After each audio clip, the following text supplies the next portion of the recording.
podcast here and take off the banner. Good morning. Hopefully, you've got your coffee. Welcome. So, today we have an author. We like to feature authors from our publishing house and then also feature authors that are not from our publishing house. Today we have Alex Bos, and I'm going to read you a little bit about who she is. You'll learn a lot more as we talk this morning, but first of all, I'm going to tell you, she is a very creative person, and her book, wait until you hear about her book a little bit more, just fantastic. So she's a former high school literature teacher. We were just talking about how she taught 11th grade. She's a Canadian American and a UX designer by trade. So she's a techie type, a great mind. Her background is in software, and her background in software, in tech, right, inspired her to write a book that not only explored complex ideas about identity and social justice, but was also set in a captivating world. Her work pulls from popular TV shows like The Black Mirror and The Squid Game, and this is her debut novel that came out last year. It's called The Game. It's the first of a 4-part series in which her relatable characters are sucked into the dark word of a VR game that pays players to keep playing. So I love that description. I kind of am jealous. I wish our team wrote it. Let me bring her on and let's get started. Alex, welcome to the show of Now Conversations. Thank you. Good morning. Great. So, good morning. So good to see you here and talk about you. You know, I'm definitely going to focus in this morning on that whole identity idea that your book goes to. But before we get there, I want to ask the somewhat easy question. What inspired you to say, I'm going to write a book and I'm going to write it to be fiction? I mean, do you remember that moment? Just kind of talk about that a bit. Yeah, so I've actually written a number of shorter novels and just never considered self-publishing. I kind of always had the mentality that like if you couldn't find an agent and published with one of Penguin or Random House, then it just wasn't good enough to be published. And I talked with a friend who he's a really successful author, and he was like, "That's such a silly idea. Why are you waiting to put your stuff out there?" And I was like, "Oh, right. Like that's so silly to wait and not publish your work just because you don't get a deal with Penguin." Right. So that's sort of when I decided to publish. I set pretty hard deadlines for myself. So I was like, I'm going to finish this by my 32nd birthday. I'm going to hire someone to do the cover and the interior. And then I'm going to put this work out there and just see what happens. So I love that. 2 points there. Why wait? And we were talking with someone yesterday, and I think he's going to publish with us, and he's out of Utah, potential client. And he had lost his brother just a couple of years ago. I mean, I think he's like low 50s age group, and he's like, I'm at this point where I want to contribute something to the world. And he's really a prolific writer. He's like, I have all this, but I've never done something. He's like, I just want to do it. He's like, why wait? He's like, my, brother losing his life in early age. So a great concept. And, if anything, COVID's taught us and put right in front of us. And even like the Maui, what's happened in Maui. I was watching that this morning before, I got up for this show, and those poor people. And that, I mean, life is so unexpected. Right? Life is so unexpected. So I love that you said that, and then you hit on another key factor for book authors and aspiring book authors is that discipline of, okay, I'm setting this goal before I'm 32. And it might be a goal of, by this year, 2023, I'm going to, have X done. So important. And then achieving them. So, excuse me. Thank you for sharing that. Yeah, my pleasure. So I want to talk about your series, because that's even a bigger piece than fiction, and fiction is a big piece, a big difference and level than nonfiction. So tell me about that and book one, The Game. Kind of tell how that came together and how it is. So when I was teaching high school, I spent a long time thinking about just identity and the way that we navigate the world and how we choose to present ourselves. And I worked primarily with students of color, and it was always top of mind that the chosen and non-chosen identity features that we carry really impact how successful you can be in the world. And so I started to imagine this virtual reality where you could pick your entire identity. And if you could pick, what would make you more successful? What would make you less successful? And I started writing this book called The Game, which it was not intended to be a series moving into it. But as I started writing, I was like, oh, I think I could really build this out more so from just a single book into multiple books. So I finished the first book. It's written from the perspective of a young woman named Alyssa Rush. She's sort of down and out. She's at the bottom, I would say, of her life. And I intend to write the consecutive books from different perspectives. So that concept, Yeah. that picking your identity, Yeah. I love that. It's very unique, but it is really what we do, right? We're influenced by, oh, should I do this? I really like this, or I maybe I like this identity because it gives me an end result monetarily, or I Yeah. like this identity, right? Because it feeds what I aspire to be and what in my mind I think I should be. Yeah. Um, Dig deeper into that. I mean, is that were you also influenced by, we were talking about high schoolers and Yeah. that and who you are? Talk a little more. Let's Yeah. dig deeper. Yeah. So I think during those experiences as a teacher, I really had to ask myself, like, what is a part of my core identity and what am I willing to flex? Yes. Um, so you meet me today, like very tattooed and with a shaved head. But when I was teaching, and for the most part of my life, I had very long blonde hair. Um, And so just the difference of like navigating the world as someone who looks much more traditional and then versus someone who's made the choice to then look less conventional, less traditional. Like those are choices. Those are things that I can put on like a costume. My race and my gender are less so things that I can put on like a costume, right? There's flexibility, there's fluidity, right? We won't get into that today, but some things like there isn't, right? And those things do impact how successful you're able to be in this world and in our society. So, It's yeah, so cool. And so do you dig into that a little bit with one, but that's all a part of the characters and the story and really what you said, which is a really huge theme, yeah, obviously, yeah, right? absolutely. Yes. Um, and really, as you were talking, and I was thinking about, I think I shared with you that I just checked in my firstborn into college this year, and I was, there were times where they have the kids in this week of orientation just completely scheduled out. So there was times when I was going to meet my daughter that I was just being flexible for her schedule, obviously. And so I would sit on the bench on the campus and I would just watch and it was only freshmen there this week. So I'd Mhm. watch these freshmen and everything, like you said, from blue hair, tatted up, to very conservative, Mhm. to girls that looked like they were in middle school. I mean, my heart, they just, and really they all look like middle school to me from a mom standpoint, and they are young. 18 They're is so not young. old.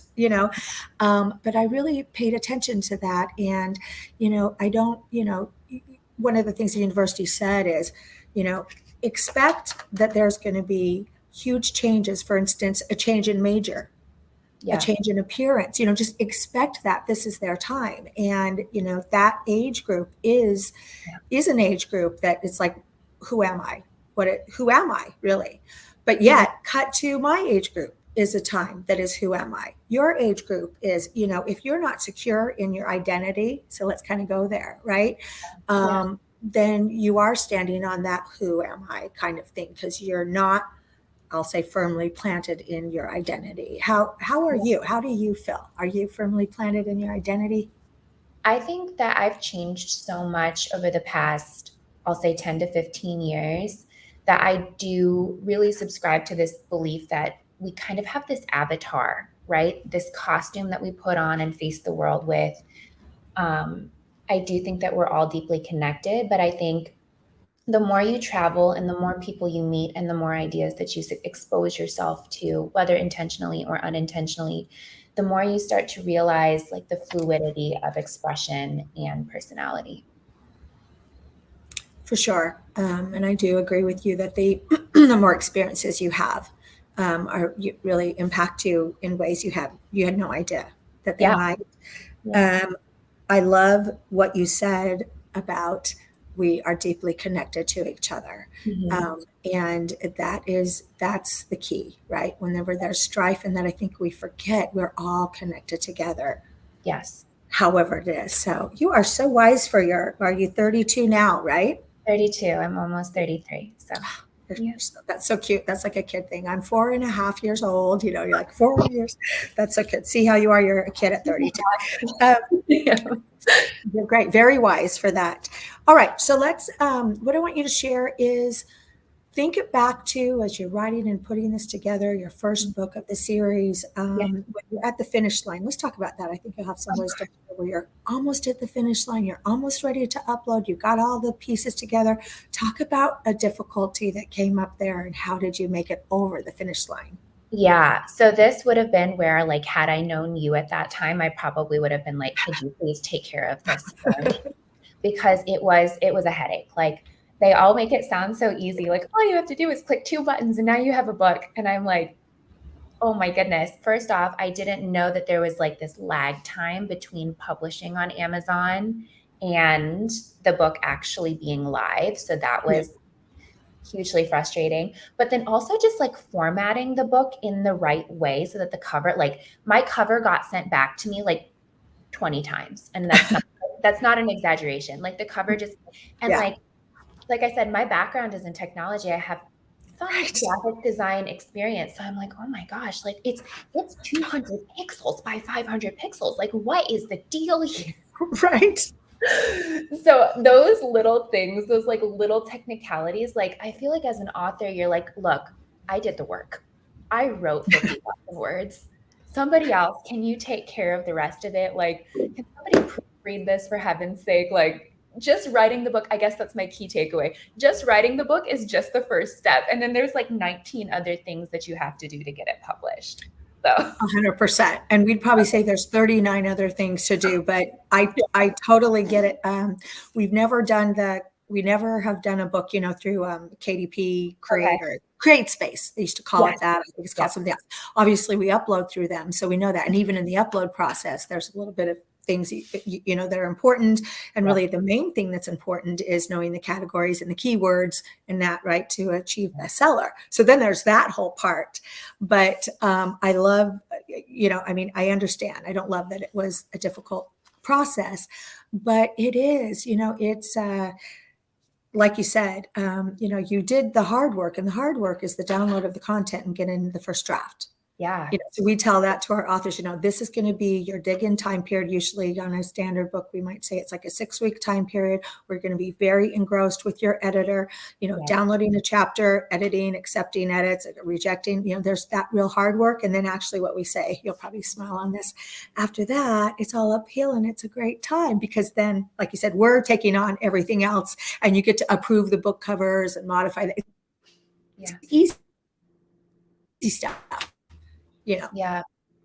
Yeah. so I think that the I thing love. that I realized is that the work never stops. And so you can't just sit around and wait for someone to discover you. That was like the biggest lesson that I've learned in all of this is no one's going to stumble across you and discover you and all of a sudden, well, unless you're JK Rowling, and then next thing you know, you're Right. famous and you've won the lottery. It's work, it's consistent work. It's consistently putting yourself out there, marketing yourself, asking for opportunities, hearing a lot of no's. So it's a lot of work.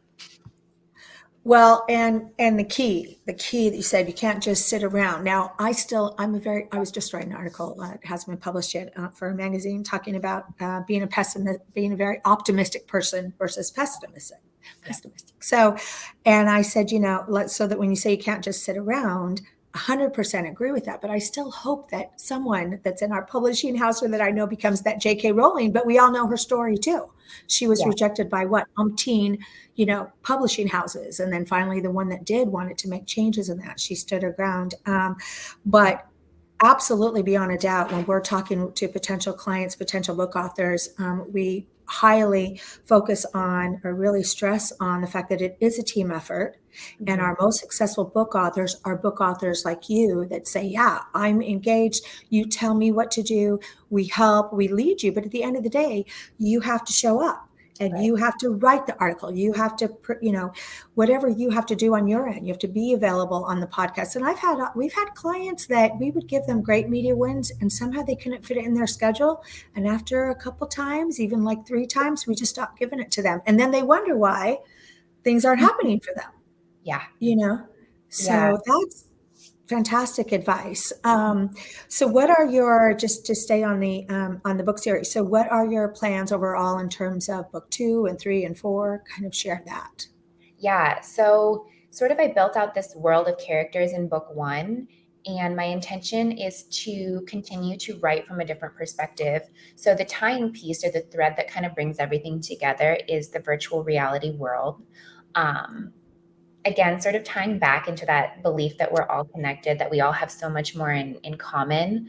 I really want to be able to empathize with and tell the story of multiple characters. So rather than staying with Alyssa for 6 books, and that Yeah. could be a total drag, I really want to tell other people's stories. So I won't give away whose perspective I'm writing from in book two, because it's a little bit of a Cool. surprise. But it is one of the characters that you were introduced to in book one.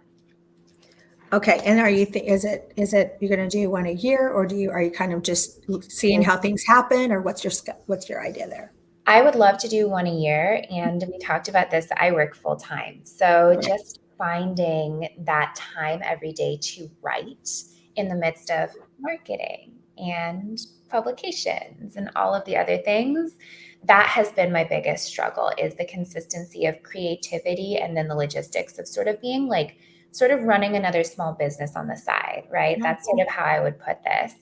Um, so yeah, I would love to do one a year, and that'll, yeah, we'll see. We'll see. Well, that's a great way to look at it, because it really is. It's an effort writing a book, and then, like you said, promoting and marketing it. Yeah. It's an effort. We always say that after your friends and family buy your book, no one else is buying your book unless you're actively promoting it and marketing it. Yes. So, and again, some potential authors say, okay, now I've got my book, and so, now what? Bye bye. And we say, we need to work together. I was going to ask you, how, as you said, you work for big pharma, you got a over full-time job. You said, you teach yoga, have that release and physical outlet, and then working on the book. I mean, how was it that you set up the time and you found the time? Do you have a method of how you came to put the hours in to write the book, the first one? Yeah. I mean, I always tell people, like, my life is pretty boring. So I work from 9 to 5. I go to yoga from 5 to 7. I make dinner from 7 to 8, and then I write from 8 to 10. Period. Perfect. And that's it. Like, I love there's, that. You scheduled it. yeah, and there's like, I feel bad because my friends, I have a couple dear friends here who are like, oh, let's do something in the week. I'm like, I just don't do anything. Even my mom, like, she'd be like, oh, let's get dinner, and I'd be like, I don't do anything during the week. I just do my writing and then I go to bed. So sometimes it really does take that intense, selfish discipline.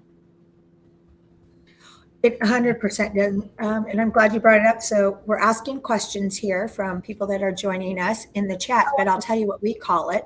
For our company, we call it BIC.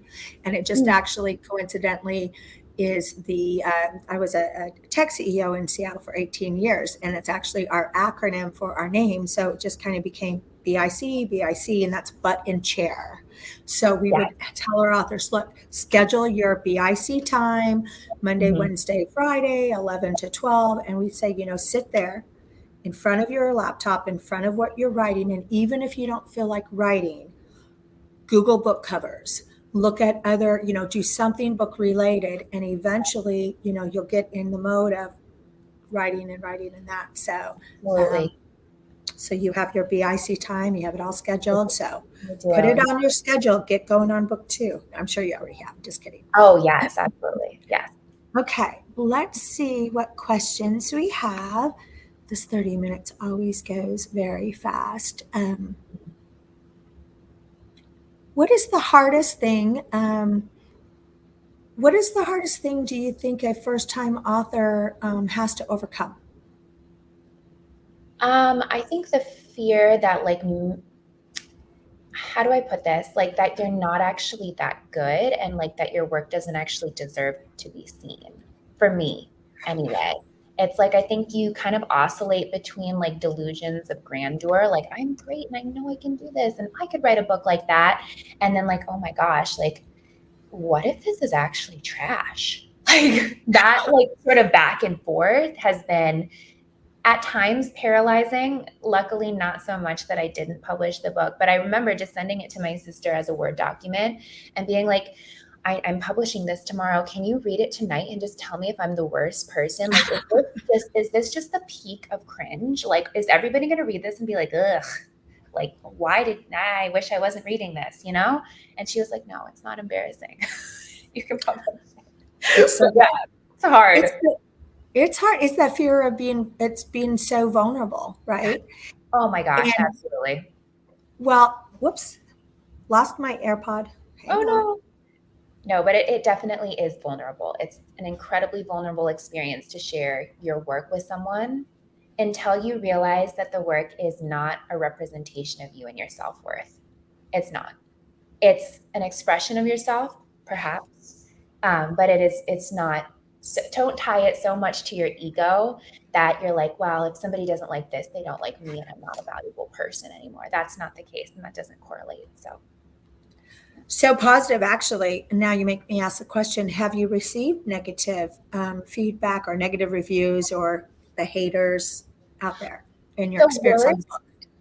I think haters more so like, oh, like she's self-published. Like that's I think the most of like haters, like, oh, cool, you self-published. Like anyone can do that. And I'm like, okay, so do that. That's fine. Right, right. So go ahead then. But some people who have been like, I started it. It wasn't my thing. But that's sort of been the worst, like negative. And I will say, more so than anything else, I have people reach out to me and be like, I stayed up all night to read your book. I should have been sleeping. I should have been studying. And I just like could not put it down once I started it. So that has been just such a powerfully affirming experience. Like nothing gives me more pleasure. I set out to write something that people would like, not something that I would necessarily, like my book. But when I was writing, I thought about my students. I thought about my friends. I thought about my family, and I wanted to make them the cheeseburger of books. I wanted to make them something they would enjoy and that they would want to sit down because I spent so long assigning people books that they did not want to read and kind of killed the joy of reading. Like, I'm Mhm. sorry, but we need to take Shakespeare off the list. That's my unpopular opinion of the day. And the Scarlet Letter. Ugh, I would never assign that again. I want to give You people know something. what? I remember my daughters had to read the Scarlet Letter. I don't, and I remember a few Shakespeare's I saw, but oh, you're so right. But first of all, we have to step back a minute because I'm all about the book title, The Okay. Cheeseburger of Books. If anyone's on here listening to this, grab the URL. I love that title. If no one Yeah. has that title of a book, that's a great title. Yeah. You're so funny. I have Shamika on here, and she said, that tying, and she's an upcoming author. Shamika Arthur Archer Grundy actually has a book coming out. I think that we're coming out very soon next month. It's a journal. It's a journal reconnecting with God. It's beautiful. And Wow. she asked and or actually said that tying, your book and the completion of it and all that to your ego, you're 100% right not to do that. Yeah. That's fantastic. And, we can take it back to professionals. We have, many professionals that watch what we're doing. And it's also that thing of, are you tying your identity to your job? Do you tie your identity to your position? Then what happens when COVID and you get laid off after 41 years?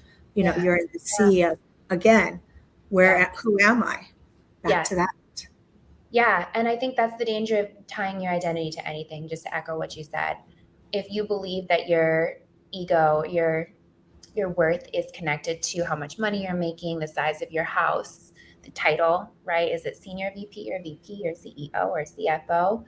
Um, it's not a good path to go down, and it really results in a lot of isolation and sadness.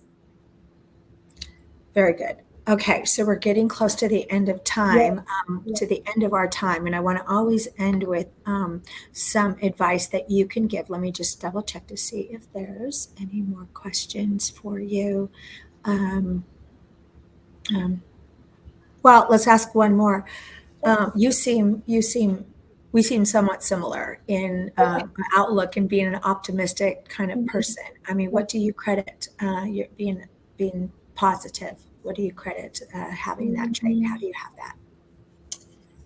I had a really interesting health experience when I was 19 years old. I lost the sight in this eye, and everything from that point on seemed like a gift.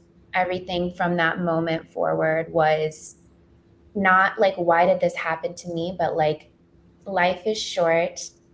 We need to honor this experience and make the most of it. So that's where that came from.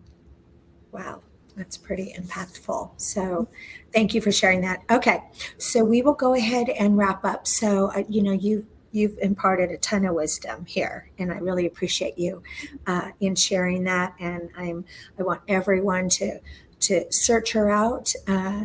Alex Bos, and her book is called The Game. It's available online, Amazon. It's available on Barnes and Noble. I think it would make a really great graduation present for someone graduating from high school like my daughters, and then college age and that. So what a great even Christmas gift, Yeah. just to do that. And I love the message there is so solid.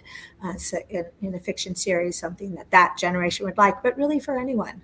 Yeah. What a nice. And it's funny because most of the people I meet, they're like, oh, I love fiction, I love fiction. So now I have a great book to say, okay, order The Game. So I Yeah. encourage everyone to do that. And Alex, just in this last minute here, just give, one sentence to someone that's watching this. We're going to rebroadcast this, that's saying, I want to do it, I should do it, I know I should do it. Give them just one piece of advice in publishing their first book, please. Yeah.